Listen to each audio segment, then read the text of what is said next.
Starting an online vintage shop in 2020. Is it possible? Honestly, yes. Is it going to be hard?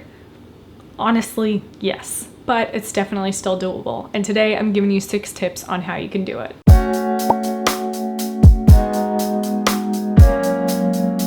Okay, tip number 1, find your sources.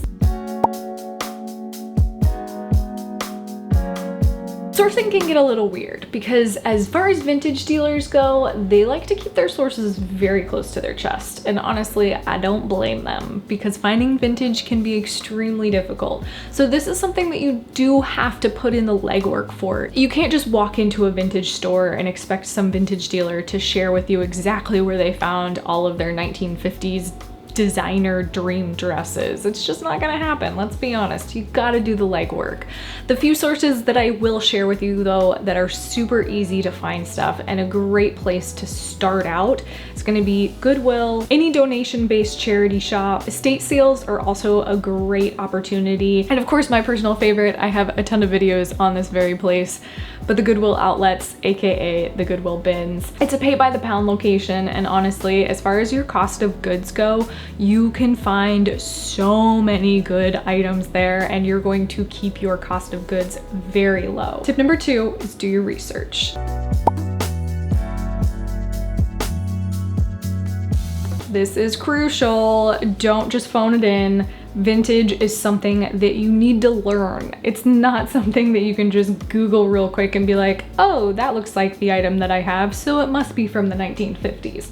No. We need to back it up a little bit. You gotta do your research on how the garments are made, what the tags look like, get to know your eras. I think the best way to do this starting out is to pick a specific era. For me, it was the 1980s. That's definitely my favorite decade. I still to this day love thrifting the 1980s, and I think it's a really easily accessible era, but still like far out. Like right now we're starting to go into Y2K, early 2000s is starting to become vintage. That's readily available. 80s is starting to become a little bit harder, but it's still there and you can still source it. For me, that was like a no-brainer. Like, let's just start thrifting the 80s and really start to learn those tags. I've done a whole video on how to identify vintage that I would definitely recommend watching. Integrity is so important in a business like this. So knowing what it is that you have in your possession, you don't want to misidentify an item. You don't want to claim that something from the 80s is from the 50s or the 40s.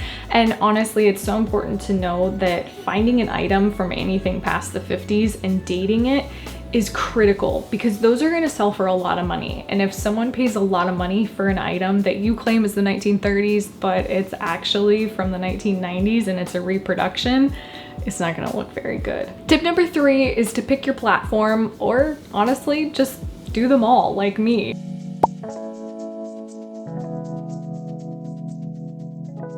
The 3 platforms that I sell on are Poshmark, Etsy, and eBay. However, there are other websites like Depop, Grailed. There's a ton of them out there right now. Definitely do some research on it and pick which one fits your lifestyle. Etsy and Depop right now seem to be the most popular for vintage. However, for me personally, I sell the most vintage on eBay. It's kind of one of those trial and error things. You really just need to figure out what works best for you. When I first started out, I had dreams of starting my own online store, like a standalone store. And by all means, if that is your dream, go chase it. But honestly, I realized the headache of creating an online presence versus just listing on platforms that already exist. You kind of had to balance like what decision you wanted to make. I definitely don't want to make that decision for you. That's something that only you can decide. However, just with like marketing standpoint alone, for me, listing on Etsy, eBay, and Poshmark, just covering all 3 platforms was crucial for me to keep my business up and running. Now, I think if I worked a little bit more on my marketing side, I could make a standalone website, but for right now, I'm pretty content with running my business on all 3 platforms. I have so many eyes on my vintage items. So for me, that's crucial to keep the items selling and just to keep a consistency in my shop. Tip number 4 is have a game plan for photos.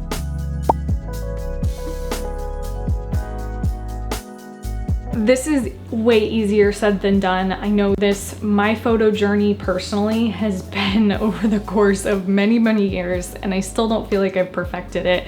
So don't beat yourself up when you first start out. Photos are really difficult. It's very hard to get good lighting. It's very hard to keep a consistency with it all. So some of the tips that I would point out right out of the gate is to pick your aesthetic. In other words, do you want your items to be modeled? Do you want your items to be on a dress form? Do you want them to be hung on the wall? Like, what's gonna be the style that you're going for? Kind of having a hodgepodge of photos, especially when it comes to the vintage world, you want to keep it very like cohesive and aesthetic looking. You can command a lot stronger price point when you create that like aesthetic and that lifestyle around the items. When I first started out, I was able to outsource a lot of my modeling. I had a ton of friends that were really excited about me starting my business, and they helped me out a lot over the years. But the longer I was in the business and the more money I was making, the more I realized it was my job to now start paying these models. Whereas in the beginning, it was fun, it was side money, so it was something that we were all doing to help each other grow. That's another thing to be very mindful of. If this becomes your full-time source of income,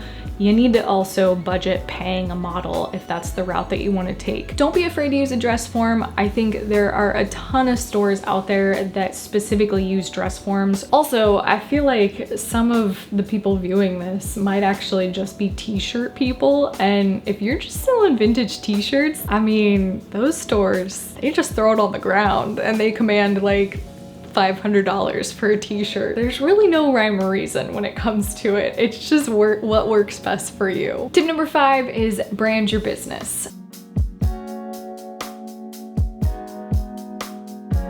Now, this is something that, again, for me, has changed a lot over the years. I've even gone through a full name change. I used to be Von Vixen Vintage, and now I'm just Shop Von V. There's so many different looks out there right now. There's the minimal modern style right now, which is huge. That seems to be what the majority of newer vintage sellers are going after. There's the retro look where it's like 1950s, 1960s pinup.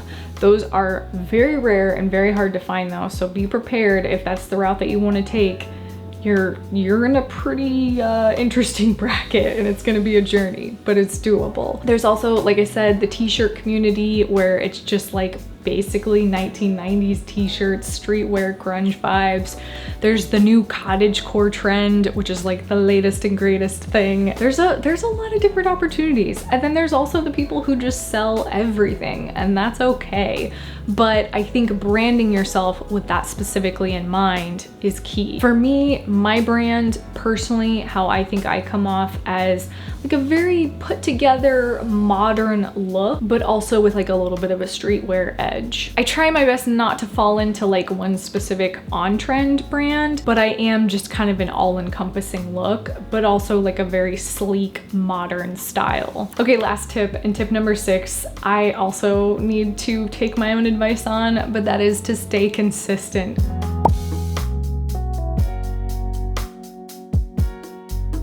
Consistency is key.